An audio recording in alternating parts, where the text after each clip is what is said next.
Stand anywhere in Los Angeles, and you are standing on a secret beneath your feet, beneath the pavement and the traffic and the palm tree roots. There is another city, a city of tunnels and passages and forgotten spaces, a city that Los Angeles built, used, and then chose to forget. The surface of LA tells one story. Sun and sprawl, cars and freeways. A horizontal city spread across a basin, everything visible, nothing hidden. This is the Los Angeles of postcards and movies, the city that presents itself as having no secrets because it has no depth, just surface, endless surface, glittering in the California light. But the surface is a lie. It has always been a lie. Beneath that surface runs a network of tunnels that most Angelenos do not know exist. Prohibition-era, passages where bootleggers moved illegal alcohol to thirsty Hollywood stars. Transit tunnels from a rail system that was deliberately destroyed. Storm drains that swallowed entire rivers. Cold War bunkers built for an apocalypse that never came. Utility corridors that stretch 4 miles beneath streets where drivers sit in traffic, unaware of the emptiness below them. These tunnels were not built by accident. They were built with purpose, with money, with the expectation that they would matter. And then, one by one, they were abandoned. The purposes changed. The money moved elsewhere. The expectations died. The tunnels remained empty and waiting, while the city above forgot they existed. This is the story of the city beneath Los Angeles.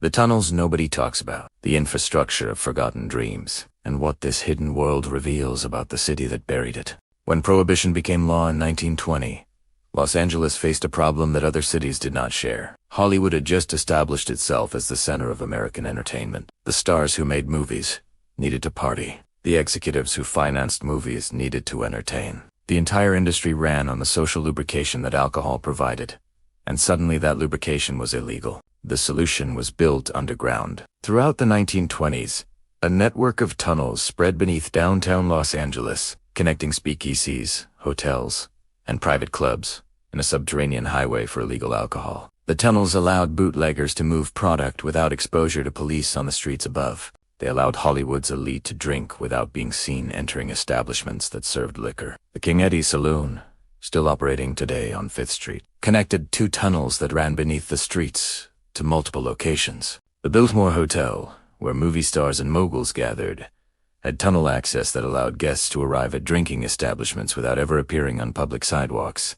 The network was extensive, sophisticated, and absolutely essential to maintaining the fiction that Los Angeles respected the law while violating it continuously. The tunnels were not crude passages. Some were properly constructed with concrete walls, ventilation, and lighting. They were built to last because the people who built them expected Prohibition to last. They invested in infrastructure for an illegal economy that generated enormous profits. The bars and restaurants that anchored this network became legendary. The locations changed names and owners but maintained their tunnel connections. The passages themselves became part of the mythology of old Hollywood, stories told in hushed tones about the secrets that lay beneath the glamorous surface. When Prohibition ended in 1933, the tunnels lost their primary purpose. The alcohol that had moved through them could now be transported openly on the streets above. The speakeasies became legal bars. The elaborate underground network became, suddenly, unnecessary.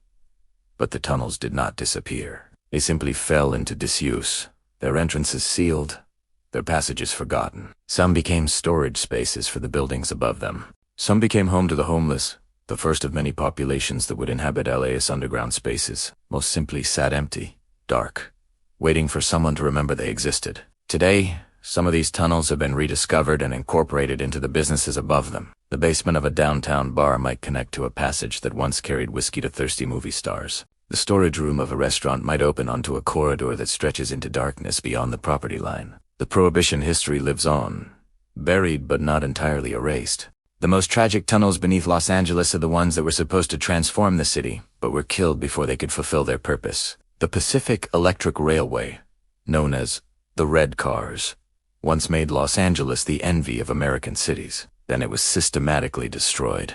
At its peak in the 1940s, the red car system covered over 1,000 miles of track, connecting communities throughout Southern California. You could travel from the beaches to the mountains, from downtown to the suburbs, without ever entering an automobile. The system was fast, efficient, and beloved by the million passengers who rode it daily. The red cars used tunnels in several locations where surface routes were impractical. The Belmont Tunnel, built in 1925, carried trains beneath the hills between downtown and the Westlake District. The tunnel was over 700 feet long, an engineering achievement that allowed the railway to maintain its schedule despite the terrain. The Hollywood subway, despite its name, was actually a tunnel for the red cars, running beneath private property to avoid traffic congestion on the surface streets. Opened in 1925, it represented the kind of grade-separated transit that would have made Los Angeles a very different city if it had been expanded rather than abandoned. But the red cars had enemies with deep pockets.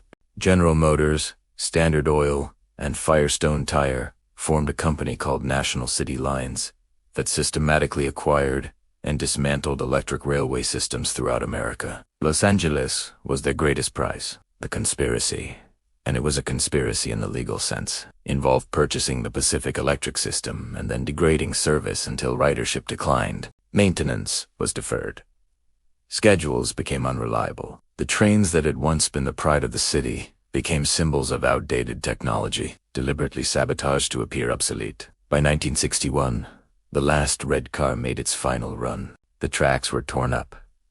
The tunnels were sealed. The right-of-way that had connected the region was sold off, often to oil companies that turned railway corridors into gas stations. The most extensive electric railway system in the world was erased from existence. The Belmont Tunnel sat abandoned for decades, its entrance sealed, its interior slowly deteriorated. Urban explorers who found their way inside described a time capsule. The infrastructure of 1925, preserved in darkness, while the city above evolved into something its builders would not recognize. When Los Angeles finally began rebuilding its rail system in the 1990s, the irony was bitter. Billions of dollars were spent constructing tunnels that duplicated routes the red cars had served half a century earlier. The subway that runs beneath downtown today passes near the abandoned Belmont Tunnel, new infrastructure running parallel to old infrastructure that was destroyed by deliberate corporate action. The red car tunnels remain, most of them sealed and inaccessible. They are monuments to a Los Angeles that could have been a city where public transit flourished instead of freeways,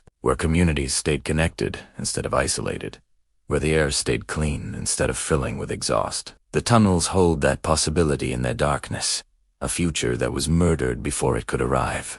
Los Angeles has rivers. This statement surprises many visitors and even some residents who have absorbed the image of LA as a city without water, a desert metropolis sustained only by imported supplies.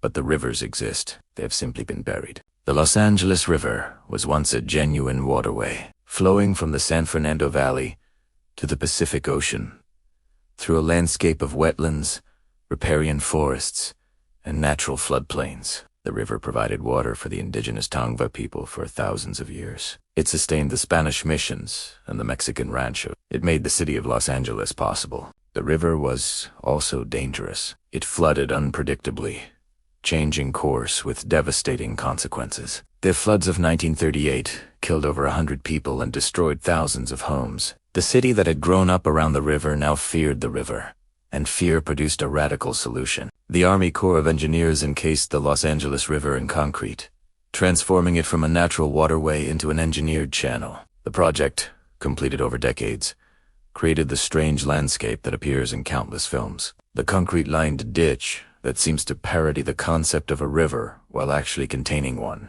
But the concrete river is just the visible portion of a larger system. Beneath the streets of Los Angeles flow dozens of tributaries that have been completely buried, converted into storm drains that carry water underground from the mountains to the sea. These buried rivers maintain their ancient courses while the city above ignores their existence. Ballona Creek, Compton Creek, Tuzunga Wash. These and other waterways now run through tunnels that most Angelenos have never seen and do not know exist. The storm drain system that contains them represents one of the largest tunnel networks in the region. Miles of passages carrying water that falls on distant hills through a city that pretends to have no water. The scale of this buried hydrology is difficult to comprehend. The storm drain system includes over 3,000 miles of channels and tunnels. Some of these passages are large enough to drive a truck through. They form an underground network that rivals the freeway system in extent. Invisible while the freeways dominate the landscape above. When rain falls in Los Angeles,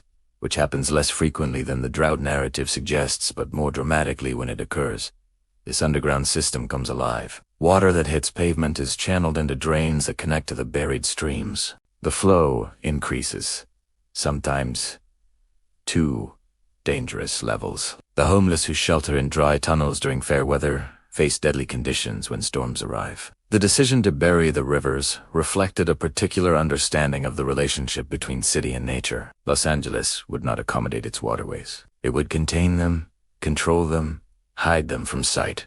The rivers became infrastructure rather than environment, problems to be managed rather than features to be celebrated. Today, some advocate for daylighting the buried streams, bringing them back to the surface as park space and natural habitat. The Los Angeles River itself has seen partial restoration efforts, with sections transformed from concrete channel to something approaching a natural river. But most of the buried waterways remain underground, flowing in darkness beneath streets where drivers do not know they exist.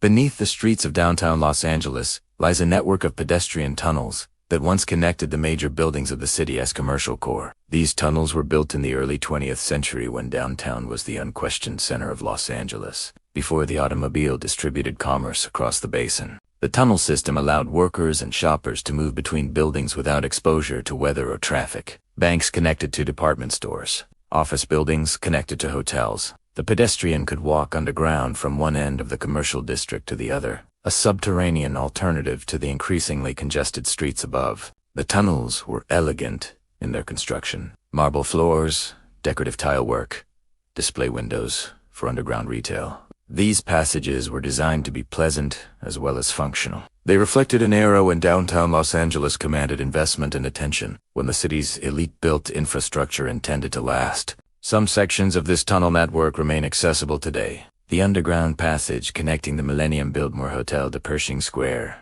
provides a glimpse of what the full system once offered. The corridors are still lined with the original finishes, still maintained despite the decades since their peak usage. But much of the tunnel network has been sealed, abandoned, or converted to utility purposes. The connections that once allowed free movement between buildings were severed as ownership changed and security concerns increased. The public spaces became private, then became forgotten. The reasons for abandonment were multiple. The decentralization of Los Angeles removed the concentration of pedestrians that made the tunnels useful. The rise of automobile culture meant fewer people walking anywhere, let alone underground. The decline of downtown itself, which lost its commercial primacy in the mid-20th century, reduced the demand for any infrastructure that served it. The tunnels also became associated with danger. As downtown emptied of office workers and shoppers in the evening hours, the underground spaces attracted those with nowhere else to go. The passages that were once filled with commerce became shelter for the homeless, and the perception of danger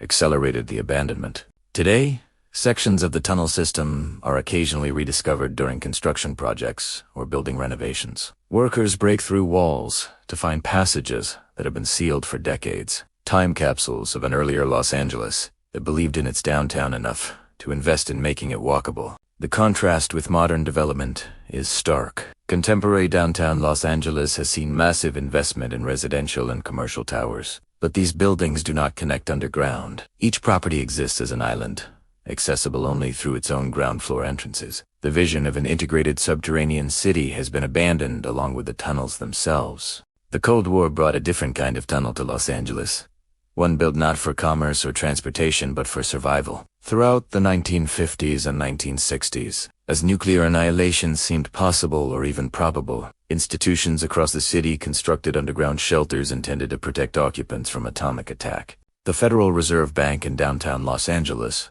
built an extensive bunker beneath its main building. The facility was designed to survive nuclear attack and continue the operations that the government deemed essential. The vault that stored currency was already underground. The additional shelter spaces extended the protected zone. City Hall constructed its own survival facility, a hardened space where government could continue functioning after the surface was destroyed. The assumption underlying these projects was that nuclear war might be survivable, that the devastation above could be waited out by those safely ensconced below. Private companies built shelters for their executives and essential workers. Defense contractors, naturally, were particularly invested in survival infrastructure. The aerospace companies that dominated the Los Angeles economy during the Cold War needed to convince the government that they could continue producing weapons even after the weapons were used. Some shelters were built by individuals, wealthy Angelenos who dug bunkers beneath their properties and stocked them with supplies. The backyard fallout shelter became a symbol of the era, featured in advertisements and home improvement magazines. The fear was marketed, and the marketing shaped construction. The shelters varied enormously in sophistication. Some were simple, concrete rooms with minimal provisions. Others were elaborate facilities with air filtration, water storage, communication equipment, and supplies intended to last months. The variation reflected both the resources available and the assumptions about what survival would require. When the Cold War ended, these shelters became obsolete almost overnight. The threat they were designed to address receded into history. The elaborate preparations for nuclear attacks seemed, suddenly, like artifacts of paranoia rather than prudent planning. The shelters were sealed, repurposed, or simply forgotten. Some have been rediscovered in recent years, often by property owners unaware of what lay beneath their buildings. The bunker beneath a commercial property might be found during renovation. The fallout shelter in a backyard might be uncovered during landscaping. These discoveries provide glimpses of an era when the end of the world seemed imminent and worth preparing for. The psychological residue of the shelter era persists in Los Angeles's relationship with underground space, the association of tunnels with survival, with fear, with the anticipation of catastrophe colors how the city thinks about what lies beneath its surface. The underground is where you go when the surface is no longer safe.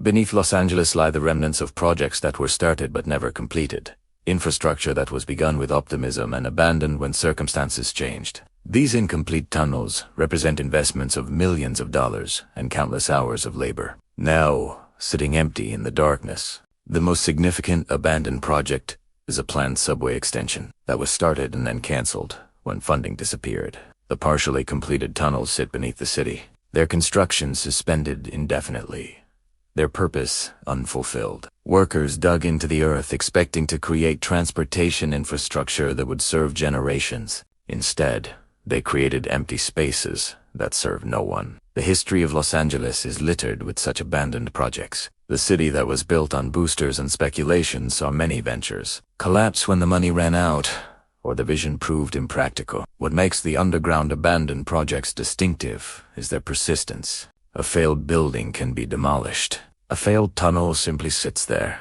too expensive to fill in, too useless to maintain. Some abandoned tunnels were begun by private companies that went bankrupt, the speculative ventures that characterized early Los Angeles included underground projects that seemed promising until they didn't. The developers who started digging sometimes discovered that the geology was more difficult than expected, or the financing was less solid than believed, or the market they intended to serve had evaporated. Others were public projects killed by political changes. A new administration might have different priorities than the one that started a tunnel.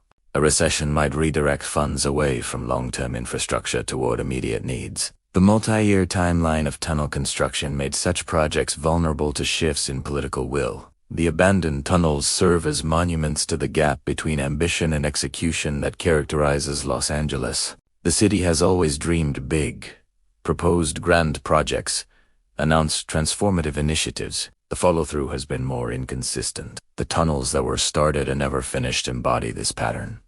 Physical evidence of dreams that exceeded commitment. Urban explorers who have accessed some of these abandoned spaces describe the experience as haunting. Construction equipment left in place, as if the workers simply walked away mid-shift. Tunnel walls that end abruptly where digging stopped. The infrastructure of completion, ventilation systems, lighting fixtures, rail beds, all installed and waiting for a continuation that never came. The abandoned tunnels raise uncomfortable questions about how Los Angeles makes decisions about its infrastructure. The investments represented in these empty spaces were substantial. The decision to abandon them meant accepting those losses rather than finding ways to complete what was started. The tunnels remain as reminders of roads not taken, futures not built, possibilities sealed in darkness.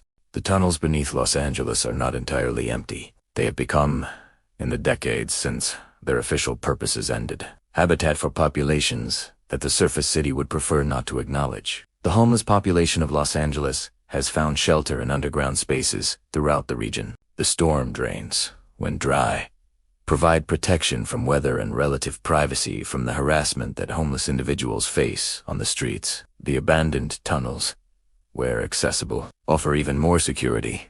Spaces where a person can establish a camp without constant displacement. Living in the tunnels is dangerous. The storm drains that provide shelter during dry periods become death traps when rain falls. The water that flows through these channels during storms moves with force that can sweep away anyone caught inside. Deaths occur regularly, often unrecorded. Individuals whose bodies are carried to the ocean by the same water that once flowed through natural rivers. The environmental conditions underground are harsh. The air quality is poor, with limited ventilation and accumulation of toxic substances. The darkness is disorienting for those who spend extended time below. The isolation from services that surface homeless can access makes medical emergencies more dangerous, mental health support more difficult,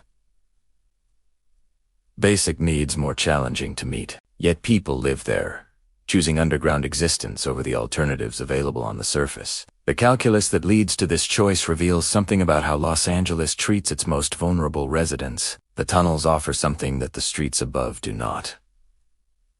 Predictability. The underground population is not constantly moved by police. The shelters in the tunnels, however precarious, are more stable than the encampments above that face regular sweeps. Some tunnels have developed into semi-permanent communities. Residents know each other, look out for each other, have established informal systems for maintaining their spaces. These communities are invisible to the surface city, existing in a parallel reality that most Angelenos never see. The interaction between the official city and the underground population is complex. Utility workers accessing tunnels encounter residents who have made these spaces home. Flood control officials must balance the need to maintain storm drains against the reality that people live in them. The infrastructure serves multiple purposes, the intended and the improvised, often in conflict. The underground homeless population represents the most visible contemporary use of Los Angeles's tunnel network. Though visibility is perhaps the wrong word for people who have been pushed out of sight. They have inherited spaces that the city abandoned,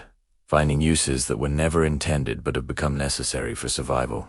The sun sets over Los Angeles, painting the sky in colors that draw tourists from around the world. The surface city glitters and gleams, every light a proclamation of presence and prosperity. The freeways pulse with the red and white of taillights and headlights, rivers of automotive activity flowing through the urban landscape. Beneath all of it, the tunnels wait. They wait in darkness.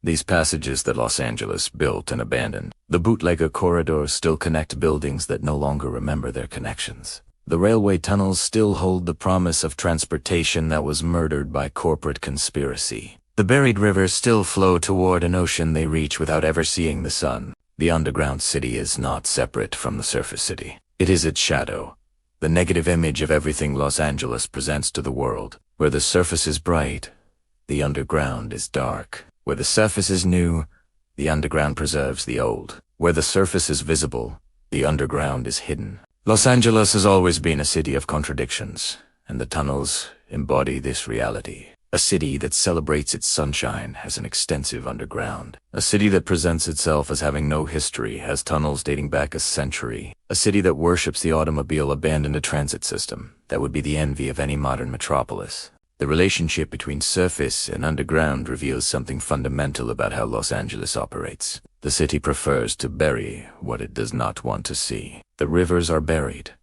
The railway is buried. The homeless are buried, pushed underground where they do not disturb the image that Los Angeles projects. The tunnels are not just physical infrastructure, but psychological infrastructure. Spaces where the city's contradictions are stored out of sight. What would it mean for Los Angeles to acknowledge its underground? To integrate these spaces into the conscious life of the city, rather than pretending they do not exist. The tunnels represent resources that could serve contemporary purposes.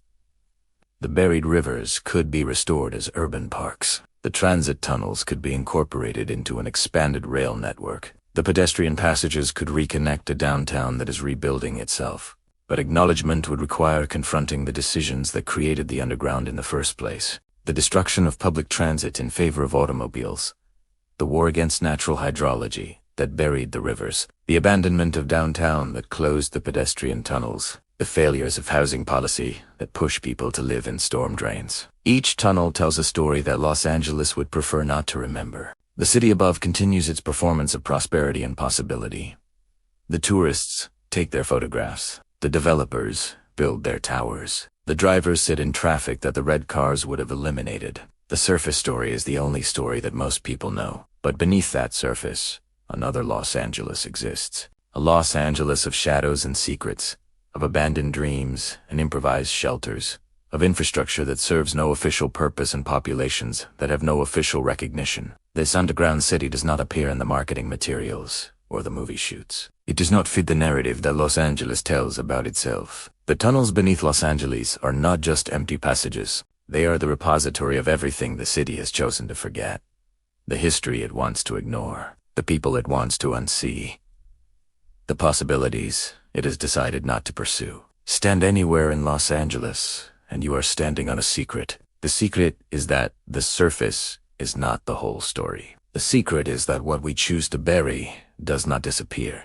The secret is that the tunnels remember what the city above has forgotten. And in the darkness beneath the endless sunshine, that memory waits, patient, permanent. The truth that Los Angeles built with its own hands and then chose never to visit again. The tunnels nobody talks about. But perhaps, finally, someone should.